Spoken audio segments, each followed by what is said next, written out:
Sorry, my mic was muted. But what is going on, everybody? So, welcome back to a brand new episode of the Phillies Talk podcast. Yeah, well, I see. Before we get into it, if you guys are new to the channel, make sure you leave a smash like button on both these streams if you're watching from the Spotlight Sports Network or the Phillies Sports Talk podcast. But with that being said, let's introduce my buddy Tyler. Let me fix that and special guest Dylan Sterner. What is going on, everybody? Not happy right now, Rob. Not happy. Yeah, I'm in the same situation over here. Oh my God! How are we losing to the Marlins right now? Probably it's our. I think it's just more of our pitching than anything else because Gibson just does not have it. It's not just the pitching, Rob. And I've been saying this for a few days since the damn Mets series and that final game against the Athletics. That lineup is overrated. Yeah. And you cannot tell me different. Well, not just that, because it's like everybody, they're just taking a lot of pitches right down the heart of the plate, just swing. It's like The thing is, they didn't have that problem in the first game. They were swinging away all freaking game, getting hits. I don't know, man. I feel like the bullpen's doing good, but our first rotation for the starting rotations is what's killing us when it comes. That's why we're getting down by these 4-1, 3-1 games because of our starting rotation. And because me and Tyler were actually talking just behind the scenes. We were pointing out the one blemish in that rotation. I was going to mention that. I was going to say not to mention freaking Aaron Nola. And I'll disclaimer: Tyler actually called me crazy and said it's time to move on from his ass. And now he's seen it firsthand. Literally, just like how the hell did you struggle for 2 years straight? I mean, and you're supposed to be the goddamn ace. And think about it, because he had 2 good years, and that was his. Other than 17 and 18 and 19, which is I think was one of his decent years. If you go back, he had like a decent rookie year in 2015. Had a decent year in 2016. Had a great year in 2017 and 2018. Had a decent 2019, but started to regress in late 2019, and now we're seeing a kind of just like that domino effect. Oh my God, he was so crap yesterday. So crap. And I'm like, yes, they made a rally late in the game. It was like 9-6. And I'm like, if Nola didn't give up all those runs, we probably would have won that game. Yeah, I mean, but Nola was a problem. So that's what happened late one against the Mets. Yeah. What's his name? I forget who was pitching that night. But Scherzer. Yeah, he was. He kept us in the game. Yeah, because we were making him work. So I mean, kind of cancels out. But it's just like, with Nola, it's just like I just feel like Nola has become below average. I think that's always how he's. I think, and I had to say, I think that 2017, 2018 year, I think it was kind of a fluke for some odd reason. And then the 2017-18 year wasn't really a fluke. I feel like the thing with the 2017 and 18 year, he progressed too fast because he came up 2015, and if you remember, the reason why he came up so soon was that he got called up super early in his career, super early. Yeah, okay, that does kind of still make sense as well of his regression, but I still think.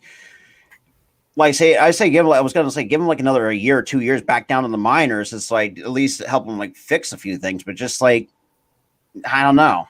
At this point, it's a waste.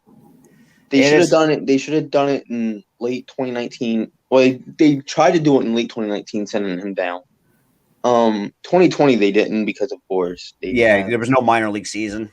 There wasn't a minor league season. It was just a bad year for baseball all around. Oh, that was a shitty. It was a shitty year for sports. 2020.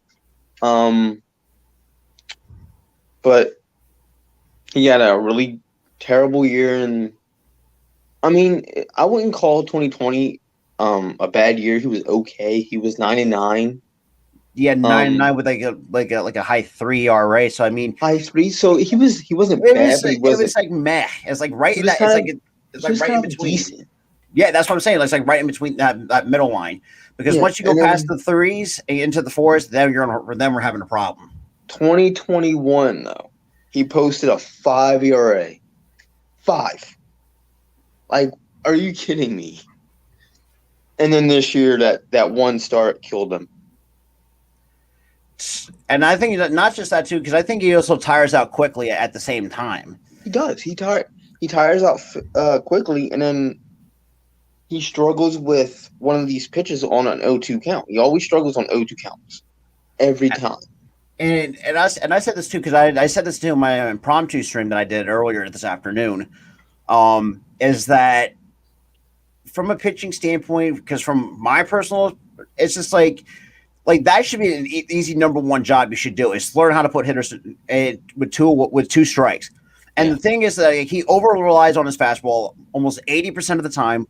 Like the other 20%, like you probably break that down to the cutter, the changeup, and the curveball, which is probably non-existent because it's like like I said, he over relies on that fastball almost 80 almost 90% of the time. Yeah, and he's always throwing. And it kills him. And the thing is, he's throwing the fastball elevated on an 0-2 count, right down the middle. Mm-hmm. You don't do that ever, dude. Nah. And it's just, it's like the worst. And look, I can say from experience, like I've made that mistake a couple of times throughout my career. I've been through that. I've learned how to work on it. But the fact that, we're seeing it with Nola just can't get it down, pause. But it's just like, I don't know. Like, it's just like, there's like, he doesn't want to, he doesn't finish through. Like, he just stops halfway. Like, because if you looked at, like, think of a football player, if you don't, like, finish through, like, you can't even get picked off. Yeah, exactly. Almost 100% of the time. Yep. It's just like which is funny because it kind of annoys me as a pitcher. It's like I never get so triggered easily by a professional pitcher not doing the fucking right thing. And it's like, oh, you gotta be fucking kidding me. Because I don't have to come down there and slap you for pull out the whistle. Like, just walks up to him, slaps him, walks away. Yeah, pretty much. Got pulled Will Smith slap, basically. Keep my damn name. God, but yeah, it's just. Look, there was some, and even with the bullpen, no, this is how it went. Bam, throw the damn ball at the fucking ground. Pretty much, and the thing is too, like, and I did like what I said. I think a bullpen. So far, from what I saw, granted it's a short sample size, I thought Brad Hand looked good. Brad Hand looks really freaking good.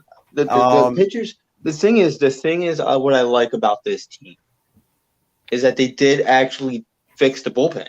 They fixed that damn bullpen. And not to mention too, like some of the guys in that bullpen are fully healthy. Because if you think about it, we didn't have you have Anthony Dominguez back. You have Alvarado with that neck problem. So Familia shocked me. I thought he was going to be a streaky guy, but nah. He's been pretty damn good. Brad Hand's been good. Even though you have, and I think we all can agree, we had criticized him like he was like we all know that we've seen him get knocked around. Yeah, a few times last year, but he's been really good. Gamble just looks great. Knable was just doing his thing. Yeah, he's been putting up those numbers for his entire career. Yeah, and just like I think with Sir Anthony Dominguez, for me, I like the kid, but just not having him in the bullpen, I feel it kind of hurt just a tad because I think he does make that some of an impact to have, other than Alvarado, who could also get up there in the high 90s and triple digits, having something like Dominguez, who, I'll give this kid credit, working his ass off from Tommy John surgery to try to help this team, be improving that to that bullpen though. Nick Nelson looked great. As long as the fact that when we got him in the off-season trades, it's like, who the hell is this fucker? But this kid's also got some good stuff too. I think he tops down like between 90, like last time I checked, he was between like 96 and 97. Yeah, I think it was around that. I think it was around that time, that speed. Well, yeah, I think just bullpens help. I think what killed it. I know the bullpen was our weakness at one point, but I did think too, like our bullpen was kind of injured throughout the entire of last year. Because we were kind of mixing and matching with many different guys. It wasn't just that the bullpen was injured.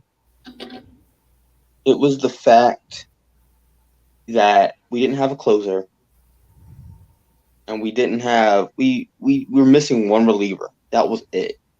I mean, like nobody on our team was healthy last year. So like Yeah. also like, we just dealt with an injury bug. That was just, we hit an injury freaking bug last year, and I in mean, we had 2020. to bring guys from our relievers up to the starters because like Wheeler was hurt last year, so it was like Nola, like they were on and off being hurt, so we had to like take Hand and Brogdon, put them on the rotation. Just didn't help us at all. That's true. We were taking guys that weren't ready to that for the big league spotlight and putting them in the rotation, and it was hurting us. It was. Even in 2020, we had that issue. 2019, we had that issue. Now it's like we traded for guys who were healthy. Sir Anthony Dominguez is back. Alvarado looks like he's. I think he found his fix his command problem. Yeah. Familia, like Tyler said, Familia was kind of him and Brad Hand were the shocking ones. It's like because I know that because at times, I mean, we know that Brad Hand got knocked around, but Brad Hand can also be streaky at times as well. Yeah, I am really liking what like Nelson, Sir Anthony Dominguez, and all those guys are doing. The bullpen is great, but it's just a rotation. Like it's killing us. It's been meh. I mean, the only guy that's been. I mean, Effin looked decent in the start. Wheeler was just doing his thing. It's just, Nola, and I think, and I said this too, I think with Suarez, I mean, you're definitely going to see a little bit of a regression in Suarez, but I don't think it's going to be that noticeable. I do think he's still going to have that, what he did last year, but I think he's going to tone it down just a tad, a little bit, not too much, but I do think the stuff is still there for him to be effective. Honestly, after his last start, I think he didn't just tone it down just a tad. He toned it down a lot. He was giving up runs. You got to think too. Like this was also like you got to think too. Like this is his first full year. Well, not just fulls for a year, but technically his first full season as a starter. Because you think of it this way, he came up as a reliever throughout an entire organization. Yeah, he was like a starter for like half the season last year. Yeah, so I mean, you got to think too. That was also nerves too at the biggest day of the year. Well, actually, no. Wait a minute. Hang on. I'm trying to think. Well, I mean, you kind of get the point. It's just. Yeah, I think that it's just nerves. I think he's going to be fine. Yeah, I think he's going to be fine too. I mean, he was beating himself pretty bad. I wasn't really I was never really a fan of Ranger, but like he was like on fire last year. I don't know. I just think that was just like a good year for him, and like he's never going to be that good again. I mean, that could be the case too. He probably will never be that good again, but I think he's still be good. Hopefully that's not true, but Hey, look, we all said the same thing about Familia and Brad Hand when we brought them in, and look how decent they're doing. That's shocking. Now, the one thing that really bugs me about this team, I know you guys said that the starting rotation has been iffy. Yeah, it's been iffy most of the games. What's really angering me to no end about this team, we brought in guys who had great numbers hitting. They come to this team, and all of a sudden they're going quiet every game. What's killing me is that we can't get. That's exactly what's killing me. We can't get the hits. Also, like our like defense is not like that good. Like our pitcher, yeah, like you can. That's reasonable, but when you're like what's behind you is doing bad, that just makes things worse. Like the situation with Bohm, like him saying like I fucking hate this place. And like that's another thing I'm going to talk about, but we're going to talk about that a little bit later. But back to my point, the issue is we brought in Schwarber, who usually hits home runs. Don't know what's going on with him. We brought in Castellanos, who's been okay-ish. Harper isn't hitting. Segura, I don't know what the hell that dude's doing. Last time I checked, is I think they're just giving him a day off because I think when he got hit in the wrist again. Yeah, but what was he doing prior to that? It was shoulder. It was something like they I think said it was like in a the wrist or a beginning of shoulder. this Miami game. It was like an injury up in his shoulder, letting him rest on the shoulder. Segura's not having his. Yeah, but what was he doing? But what was he doing prior to that? He wasn't doing nothing. That top four of the lineup was not doing nothing. He had a good first few games. Yeah, he had a good first few games, but the top of the lineup isn't doing nothing. Even and that's even killing the momentum of the bottom of the lineup, 60-8. You're not doing nothing, and it's bugging me. Because all this hype, they're the best lineup in baseball. They're gonna be deadly. They're gonna be electric. Where's the electricity? Where's the deadliness? I'm not seeing it. But then you just got to think too, like with Stott, you got to give the kid at least give him calling him some slack because he is a rookie after all, playing his first. He's the exception. He's the exception. The exception, yeah. He's a rookie. I get that. The rest of the just got a run. Who? We just got 2 runs. Harper on a double RBI. Let's keep running. It's working. Well, like I said this too, because like when I stopped watching Phillies games, for some reason they always find out a way to win. Literally, they were down 4-0. Right? I think it's like, are we the bad luck? Are we the bad juju? I was watching the game. They're not hitting jack shit the entire game, right? I turned it off to watch a goddamn award show that was on. I think it was like it was this Sunday. It was this Sunday. They're like down 4-0, or yeah, it was 4-0. Turned it off because I was getting so mad that they're not hitting. Well, but the opposite things for me. When I keep my TV on, when I keep the game on my screen, they make a comeback. When I turn it off, it just stays the same. Now, when we made that run from one down by 4 to score 5 runs in the 8th, I was still watching that game. I was like super hyped. Like I figured I had a feeling in my gut that we'd make a run in that final inning. But like, I really didn't have any faith because of the last 10 years I've been so disappointed by the team. I think that's most Phillies fans. And I was just like emotionally done after like the 5th or 6th inning. I was like, they're not coming back. They're done. 8th inning comes along, I stopped watching the game, and they started scoring. I was like, mother. I mean, it was like, but that's what we need to do throughout the whole game. We need to constantly keep getting those hits and like those doubles. Like it was double after double, and we were getting our people at home. We were getting them on base. I think we finished that inning with, I think it was 8 hits. I mean, we had a great that inning was great for us. I think the problem that this team has. I think they're just doing way too much than they should have been. Hold on. Let me. The problem that I have with this lineup is that they're trying to hit the goddamn long ball at every at bat. They're not trying to play small ball. Nah. If you play small ball, you guys are good hitters. And I'll say this too. I can say this from experience. Like that was one of my problems as a hitter throughout my career. Like I was always focused. There was at one point I focused on the long ball, but I've learned over the years, learn how to get the worked on my bunting this bunting skill, like something if you're a pitcher, bunt. If you're a hitter, hit the damn ball. It doesn't matter if it's a single, a double, a freaking triple. We don't care.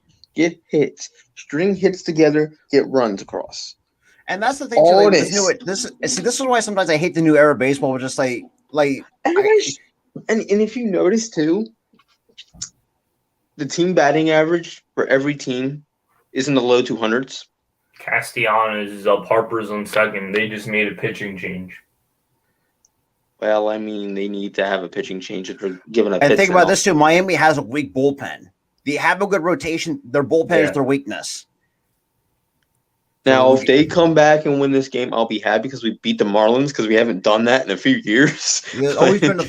All I got to say about the Marlins too, granted they're the thorn in the side, but they're one of the bright futures in the NL East. I can't take that away. You cannot take that away from the Miami Marlins. It's a bunch of young guys on there. They're learning. They're gonna be good.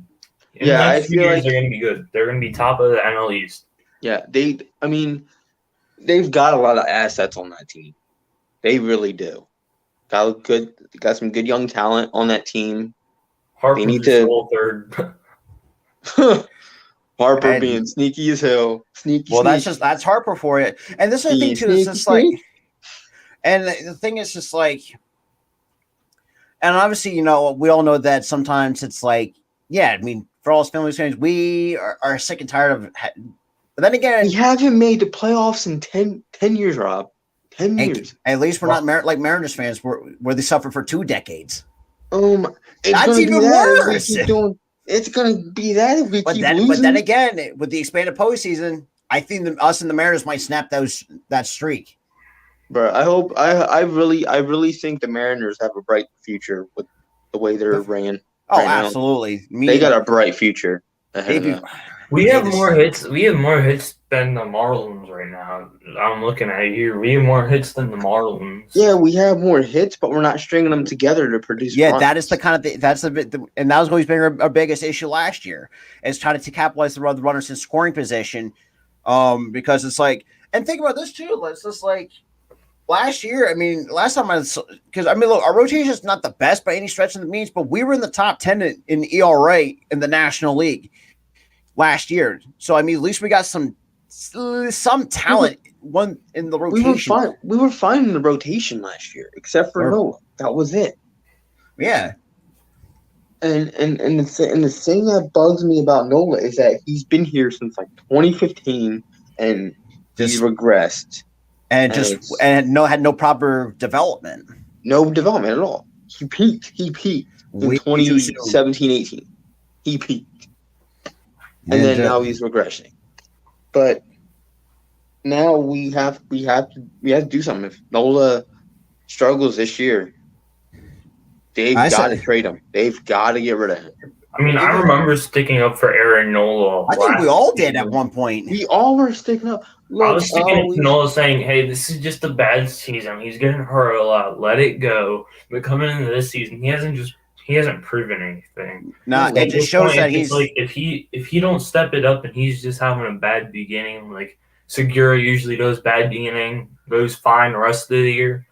If he doesn't do something like that, it's time to let him go. Now the question, and a lot of people are saying, and yeah, granted, I mean, if we trade him now, man, I think his value at this point is already low as it is, because it's like, if you think of like other sports too, I mean, kind of, if you at this point, we could just take anything we can get at this point, because Tyler thought I was crazy to move on from him. And then we're seeing a couple of years later, and I think it really has shown that at times, like, he's not. I think he's just average to below average. That's where I see with Nola.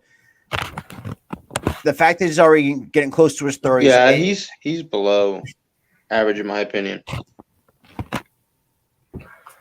Yeah.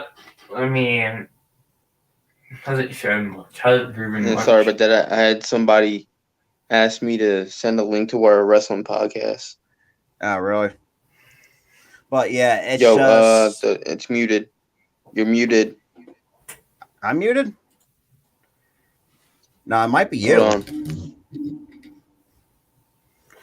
Yeah. Well, yeah.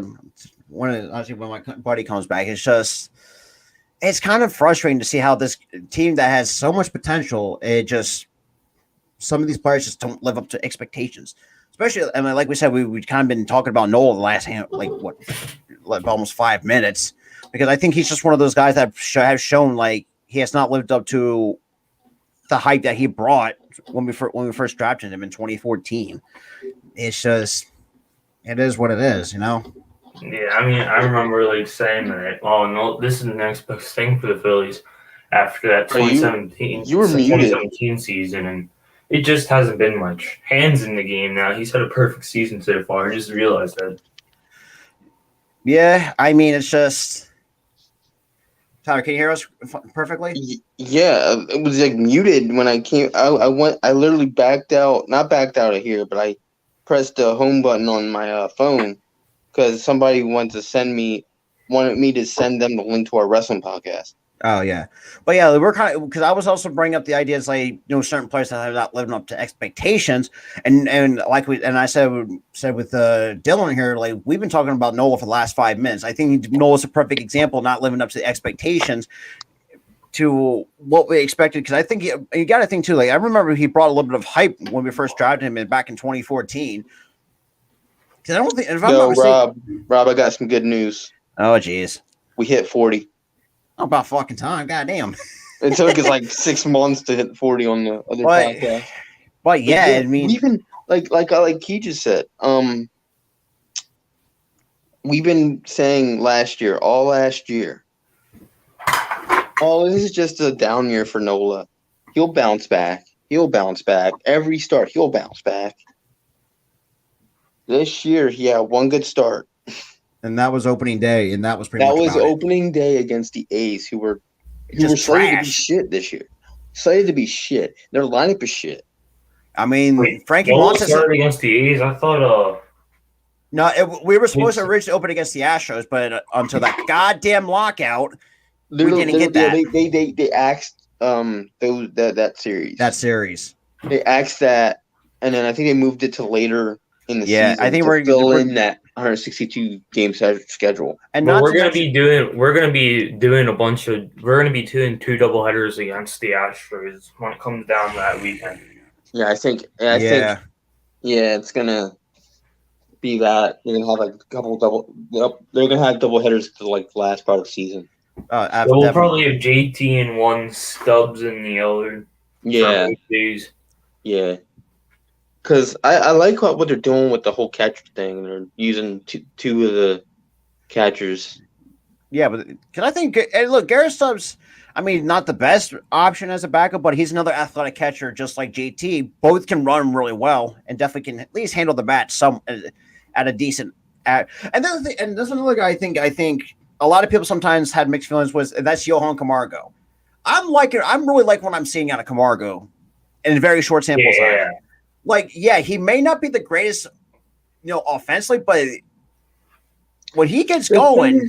The thing is, he's a defensive-minded player, and that's what I like. I mean, he has a few runs already for us this season. I mean, he's hitting pretty decently now. He's got and I think, and like Tyler said, he's a great defender, and the kid's got it, and still young too. I think it was about late 20s. I'm guessing. I mean, I think that was the focus, putting him in these last two games because Bowman struggles on defense. Just put Camargo at third, put Bryson Stott at either shortstop or second base, and we'll be fine. Absolutely. I mean, Stott's a good defensive player too when he wants to be. Well, I think that's what Stott always has been. He's always been the defensive player, but you can definitely tell he was been working on his offensive game throughout the entire of the minor leagues. I mean. Yeah. I mean, look. I mean, there's some pop in that bat from Stott. Like I've seen some clips where he can hit some moonshots. I mean, look, in his first game in the major leagues, almost had a home run, but just a few feet foul outside the foul pole. Like, the kid's got power. Yeah, and I think. But yeah, I mean, look, a lot of times it's like if you're like a defensive player, like sometimes like offensive games. And you can think in the ways you can think about this too. Think of a basketball player who's been come up to who's offensively deficient but great defensively, but who's been kind of working on their offensive game. He does show kind of some results. So I think this is like some of the Camargo. Let's be real. I think he's still. I think Camargo's a Ben Simmons about the whole like protest thing. Oh, that's kind of not where I wanted to put it, but I guess I can go that route. And he's bad at the other. But yeah, it's just like, think about it too. It's just like, and he's not that bad of a first baseman either. And even though there was a couple times we put him at first base too, like he's not. I think overall, I think he could be a decent bench piece along with some. I don't even know who else is on our bench at the moment. It's just. This team, I mean, it's just like there are some teams that kind of give us a thorn in the side. Obviously, Miami is one of them. I know Mets fans are going to be talking their shit, but still, knowing how they are, they're going to find a way to falter just like us because we have no room to talk because we always find a way to sputter at the end. But it's just. I mean, the Mets, we always find a way to go. Oh, like, we always do bad against them in the first series. The second and third series of the year, we wipe them out. Like, we sweep them. And then, like, the last series, they dominate us. If you think about it, like the last year, like they were in first place for well over 100 days. And like the second or third series through, we knocked them out of first. And we also kind of knocked out the San Diego Padres from the wild card series too at the towards the end of the year. But it's just I can't believe we snagged first and then we lost it that quick last year. I mean, yeah, that is true. I mean, karma. I mean, anything can happen. And then we literally had that series where we could have taken first in the last. I mean, when we fell, that's when Wheeler got hurt. Yeah, Wheeler. And I also can make an argument that when Hoskins went down, that's when the offense, other than Harper, still kind of did what he did. Well, that's the thing. Like Hoskins has always been that when he's healthy, he can hit. Like he's always hitting home runs or he's getting these doubles or singles, like mostly doubles though, because like he likes to hit those deep. Like Hoskins is a very efficient player when he's healthy, and he's been showing it so far this season. Yeah, I mean, him and Harper are on base machines last year. You know, the high walk total between the two of them. And I think it's just like Hoskins at times, like Dylan said. I mean, at times, I mean, the core injury to Hoskins was kind of unfortunate because I think Hoskins was getting hot at the right time, but it was at the worst possible time to go down. So if it was earlier in the season, yes, you could make an argument for that. But at the worst possible time last year was just yikes. And Wheeler too. That's where our kind of a rotation kind of fell apart too, which I completely forgot about that. I forgot even Wheeler was hurt last year. So I mean, we didn't see Wheeler, so like a lot of Phillies fans were like, "Well, who's the Zach Wheeler guy?" Because he barely was on our team at all last year. That is true. That is very true. He barely played. And I think, not that I'm mistaken, I think it was like a fingernail problem that he was still dealing with over the I think it was a couple of years, if I'm not mistaken. Well, he broke his finger. Yeah, I think he broke his finger, or it was like a fingernail problem, because I don't remember what the exact injury was. And all I know is like he had to get it done taken care of in the off season, which, I don't know. But shit, though, man, it's just like I think it's time for all of us here. It's just like it's kind of a pain in the ass. Kyle Gibson, and that's another guy. I think we're gonna let him go after this year, since this is just last year. He had one good game, and he screwed us in this one. Same with Nola. Nola is the same fucking way. Yeah, I feel like Kyle Gibson was a shit trade when we traded for him at the deadline last year. Yeah, we're down by one going into the eighth. Okay, good. So they have a chance. Well, I think it's Didi. I think it's Didi up next. No, it's Hoskins, Didi, and I think Camargo. Yeah, we got a decent chance. I mean, Verling has a few hits this season. He has a hit in this game. Stott hasn't done anything in this game. Yeah, I think overall, I think Stott has, has to learn how to catch up to, quickly adapt it to the major leagues.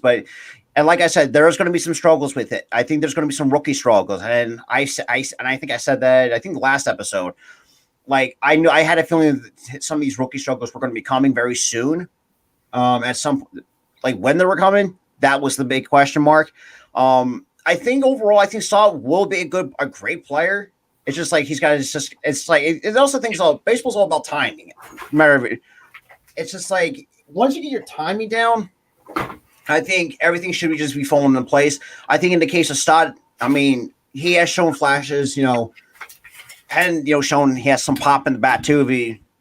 But it's just him, finally get a chance to, and I think everybody was raving about, me, Tyler included. We're kind of raving on this kid. We've been asking, we're kind of asking, it's time to get rid of Didi and bring his ass up. But the way that Bohm has been kind of struggling, and the fact that we've been hearing like it'd be a potential battle of third base, it's like I don't know. I really don't. I really have not bought into Stott being a third baseman, but I think with this great defensive ability, I think he has. But I think he has. I think you should stick him at more short and try to at least, let's be real, kind of get rid of Didi at some point during the year. Well, I'm thinking like we are trying to like trade Bohm, Segura, or Didi, which I have not wanted to be Segura. I mean, I'm a fan of Didi too, but if Didi really needs to go, I'll gladly let him go. Didi's had a good start to the season now, but we either want to get rid of Bohm or Didi so we can fit Stott somewhere in there. Yeah. I really think trade Bohm because Bohm he just has defensive issues, and I don't know if whatever they're doing to try to work with him, I don't know if it's working. I think the best he can do is just hit. I think he's a decent hitter. That's pretty much about it. He's a good hitter. That's all he has to show for. He's terrible defensively. He's a defensive liability, and it's hurting us. Yeah, it's just. Well, I think instead of like playing like Castellanos at DH, work with him in the center field, put him in the center field once he's ready to go there, then put Bohm at DH, and when we get Odubel back, that will be a good lineup. That or because I think we're supposed to get Mickey Moniak back very soon. Moniak's not coming back because from what I've heard, like he's only like till 6 weeks. So I feel like something. I feel like that's the minimum. That's the minimum, not the maximum, though. Well, the max is because I know what it's like to have a broken bone in your well, not a broken wrist, but I've dealt with a broken bone, so it takes at least between 6 to 8 weeks. So I mean, I know the timetable. I know that from firsthand experience when I broke my hand. Actually, think about it. It's my glove. Actually, it's my glove hand. A lot of people look like I'm crazy. Like I should be being a southpaw. It's like, nah, even though we're left-handed, I do everything from the right side. But except for bowling, but that's here nor there. It's just like this team overall. I mean, I think with Dombrowski. I mean, look, if you go look back at the time, with especially Dombrowski's tenure, like first making changes to the scouting department, which our scouting department was absolutely atrocious. Same with our player development. So that was the first thing to get changed, which I thought, it's like, damn, all right. I mean, that's a little bit too quick. Usually, you do that in the off season, but I think with Dombrowski, I think Dombrowski kind of saw it as like, nope, we gotta. Obviously, the draft's not the. I don't know why I said draft, but draft is in July. But I do think getting that early head start to get our player developments, our scouting, changed. I thought that was a good idea, and then plus everything fell into place because I think Joe Dillon's philosophy of not. I mean, his hitting philosophy. I think the reasoning for the draft is like you don't want like players like going through college and pull them out of college and playing in the majors in the middle of their in the major league in the middle of their college curriculum or whatever. Yeah, because it's like that too. It's just like, and it's just like I like and I said this too. Sometimes I don't like the idea of. Look, I know there's some high school players that have significant talent that can develop really quickly. It's just I don't like the idea of drafting a high school player because it's going to take a lot longer than a college player. But I think and I understand why people get on Mickey Moniak's ass about it because it's like, look, and I said this too. I think in one of my shows, it's just like this kid was drafted out of high school. You got to think too, like it takes years for this kid to develop, especially from a high school level. Let's take a look. Like take Anthony Volpe for example for the New York Yankees, probably their top shortstop prospect. He's still that he's going to be very. I think next year or 2024 he might be coming up very soon. So he's on his very soon to be on his way. So it's going to take a while. It's not an overnight thing. and look at Mick Abel. I think he's at Double-A right now. Last time I checked, I don't think he might. I got to see where he's at in the minors. I know he's already on his way up very soon. I know he's going to. I think he's getting close to Double-A. Because it's like Mick Abel. I saw some of this kid's tape. I like what I saw out of him. If he can refine a lot of his stuff, I think he's going to be a great start in this rotation for years to come. Andrew Painter, I didn't find any film on. It was kind of really tough to really get an observation of only from what I saw from the scouting report, this kid was in the upper 90s, can potentially hit triple digits like a Chase Petty. And it's like, okay, but I mean, I don't watch baseball at all for like other than Major League. And well, the only thing that I can really like say is like that Nainer or whatever you're talking about, the first one that you were talking about. That's the only guy I really heard of. Mick Abel. Yeah, McGable's the only one that because Mick Abel, you can finally find some tape on this kid. Like you can literally look at clips on YouTube on Mick Abel. Like there's everything out there. Andrew Painter, I couldn't find anything too much because even with this current draft prospects coming up, because and I made a video about this one guy. I think a lot of teams are going to be very interested in maybe if he goes and declares for the draft, and that's Ben Joyce out of Tennessee, the University of Tennessee. Now, I kind of broke down how, like, this kid, like, obviously he has a bullpen arm, so I think he's going to be an excellent bullpen piece for any team that wants to draft him. But my biggest, and I saw from me when I did my scouting on him, it's like the biggest red flag from him is that last year he is coming off of Tommy John, which is one of my biggest concerns. Because usually, I think most times than not, sometimes pitchers have success coming back from Tommy John. I saw some that has not. It's just like it's a hard thing to come back from, because I've worked with some actual professional players who I've worked with a pitching coach myself, and he has dealt with Tommy John, and that pretty much kept him out of baseball for 2 years. So it's not the best thing for anything to go through. But this kid just absolutely. Even Kutch, I think, tweeted about this too. Like it's like if I see a 103-mile-an-hour sinker, like I think he said I'm quitting baseball or something like that, in like in the most sarcastic way possible. And I was like, oh, there's Kutch for you. Absolutely. But it's just, I feel like it's better to get through Tommy John surgery before he gets to the majors. Because no, he's coming off of Tommy John surgery from last year. No, I know, but he wasn't in the majors. No, this kid's still. Yeah, that is true. It's just, see, that's kind of one of my biggest concerns, and that's always should be like a big, and I think it should be every team's concern. Like, how does he fare well? Coming back from injury. I mean, like us, like we had to go through mix and match a lot of goddamn different players, because it's like not just us. The Mets got unlucky. Who's another team? I know the Nats were super unlucky because they're entire. Other than blowing the entire team up, they had some potential stars on that Nationals team. Even though that Nationals team ain't that great, but it's just it sucks to be like a fan and seeing these teams not performing, like battling that injury bug. Because like okay, let's take for the Rays, for example. Like someone who goes down, they always have a star waiting in the wings. Like obviously we don't like Tyler Glasnow, still dealing with Tommy John surgery. They brought up, they always mix and match, and that works out with them. And and seeing these teams like the Rays, who for some reason do spend a lot of money, but still know how to develop the living crap out of their players, which is like, God damn it. But it's kind of annoying, but it's just like something that. And I say this, and someone, and I don't know, I was watching one YouTube channel was covering with Dombrowski, because it's like this is where he did when he transformed that 2013 Tigers team, or I think it was 2012 going into 2013, where they made the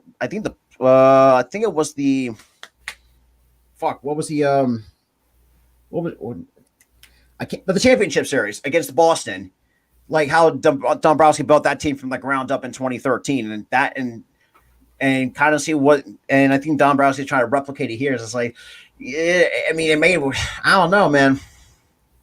And right now, I'm not seeing that it's working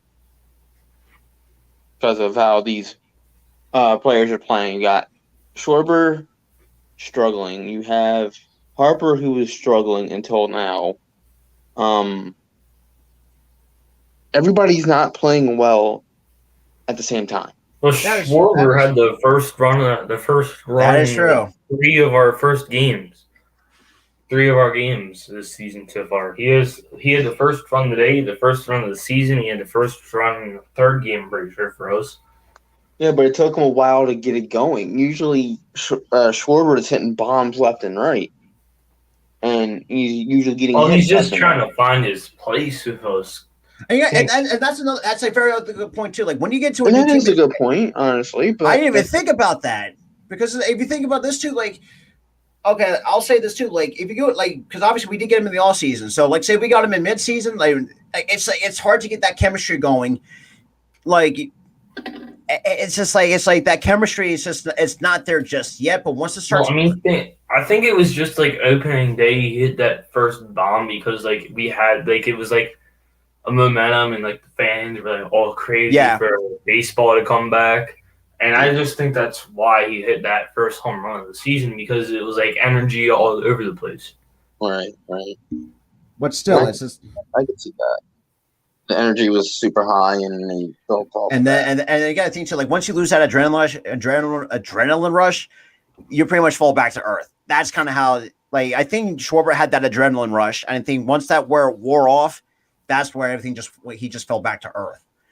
And I think he's going to find a way to break out of it. And again, and plus him too, like him and Castellanos still got to obviously being the 2 new additions along with I mean we're seeing what Familia and Knable they've done their pretty good job in their roles. Who else did we? Oh, Brad Hand. I'm sorry. I'm really losing. I'm really kind of because it's like Tyler got me so pissed off. It's like I'm losing my train of thought. How did get you pissed off? Not. I don't know what the fuck I'm saying now because my brain's all screwy because the Phillies are kind of annoying. Yeah, it gets. But I think the ones that I think from right now, from what I saw from a talents perspective, I think that has clicked so far. That's Familia, Hand, and Knable. Once we get Schwarber and Castellanos going, I think, and everybody else going, I think we're going to start having that lineup clicking. But I think it's just it's time to. I think that's a chemistry problem. I would think.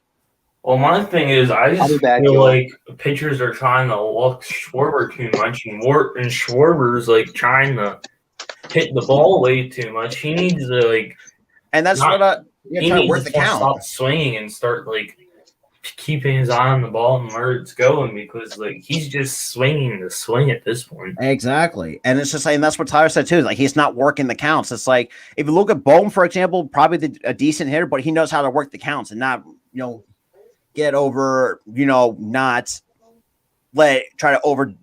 And I was taught too, like don't try to do too much. Like say, and the thing that's like the only like from I know Didi being a left-handed hitter. And it's just like you gotta start, and I think the issue what I have with him is at times he's way too pull happy. It's just like he doesn't know how to. It's just like it's hard for him. I think hard for lefties to go the other way since they're shifting them.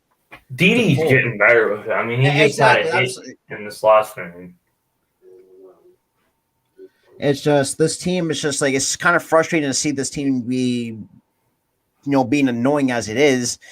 But I think overall, once we start clicking.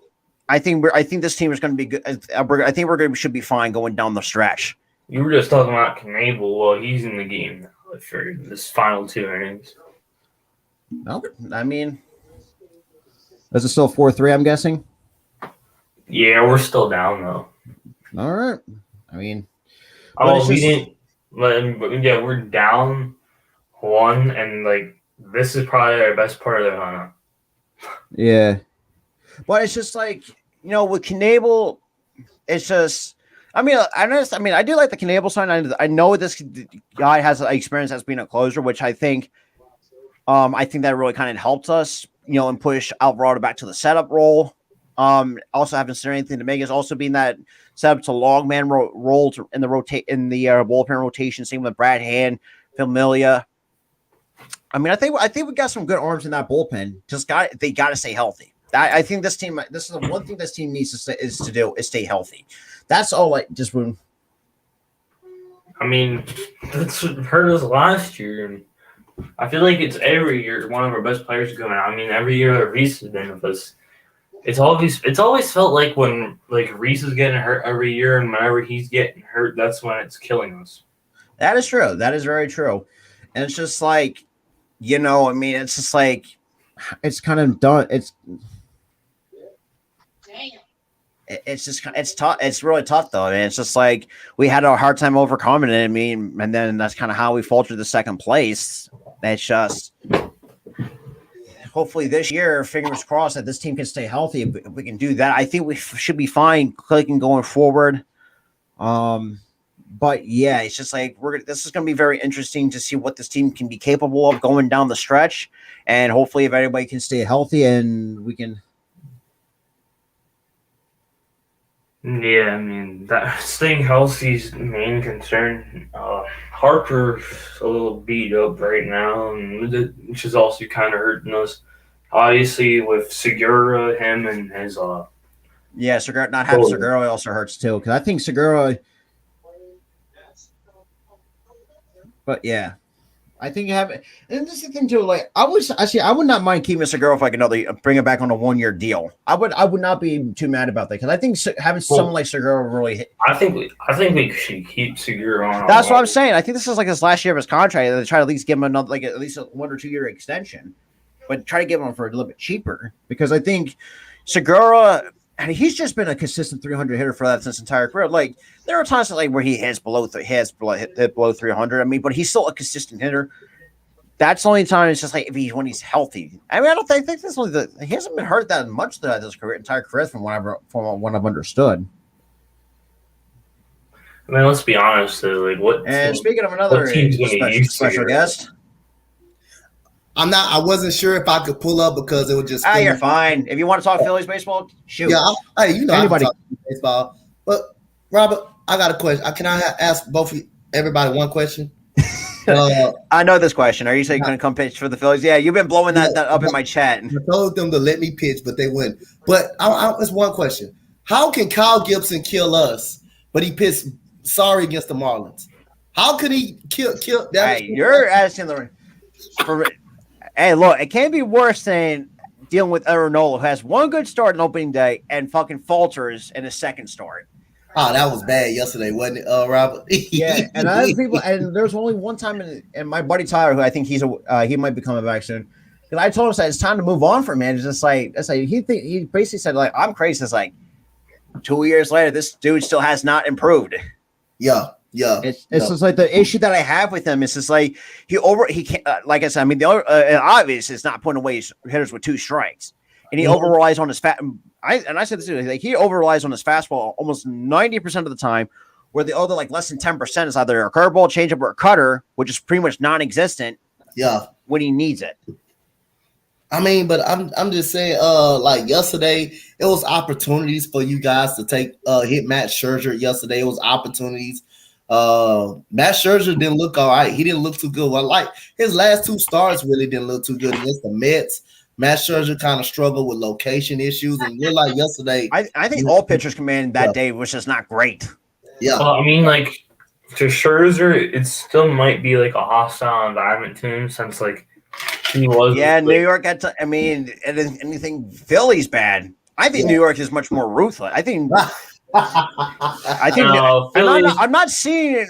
I don't know. I think Philly is like the worst place if you're like a team, like if you're a fan of a different team, or if you're like a team that's coming in to play Philly, I'm just like it's probably the worst place to be.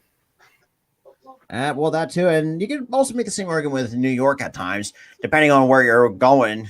If you're going like, but it's just like kind of what. It's just like, and I thought Gibson would be, and I think Tyler had this right on the money. I just feel like we need to start looking for starting pitchers going into next year because I think I would still keep Ranger. I would let Eflin walk because I feel like at times Eflin is a kind of a question. I say we keep Eflin. Maybe put Nola in the reliever section, put him in the bullpen. For me, my thing is to just send Nola down to the minors and just let him. Because it's just like we haven't really got that chance to really develop what Noel could be. Yeah, and like Tyler said, he did peak in 2017 and 2018 during that Cy Young year.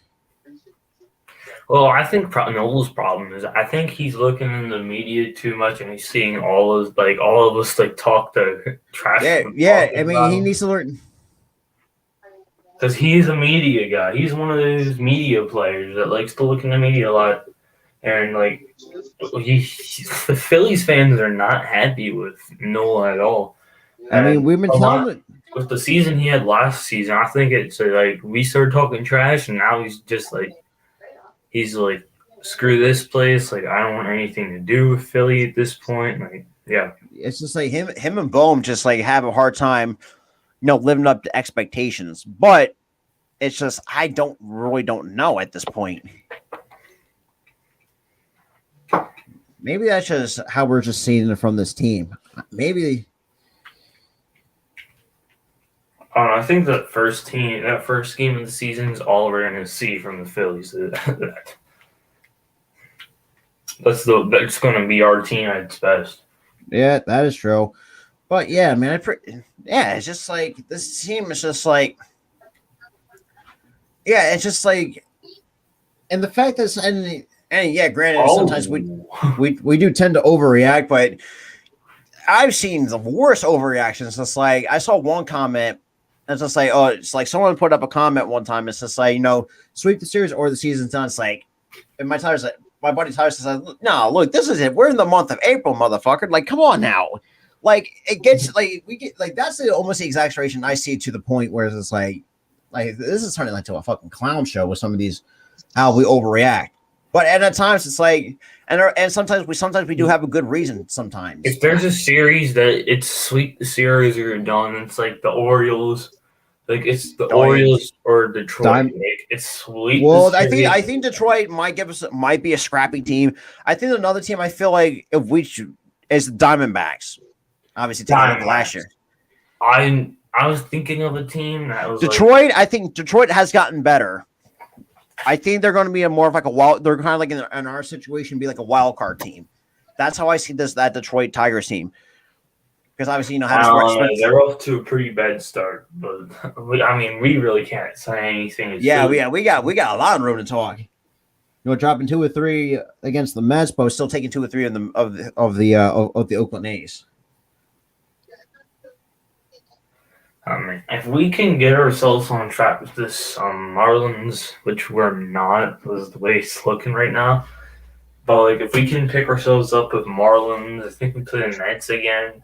Before this next, before our day off, if we come out of the break or 1 day break that we have, and just tear it up, if we come out, and think about it too, like last year, like when we lost 2 or 3 at the Pirates, that kind of set that lit a fire under us, and we won 8 straight.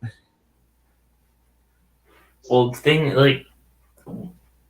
if we come off that day off. And we do good. I think we're fine as of now in the situation we're standing because nobody in our division is really doing that hot.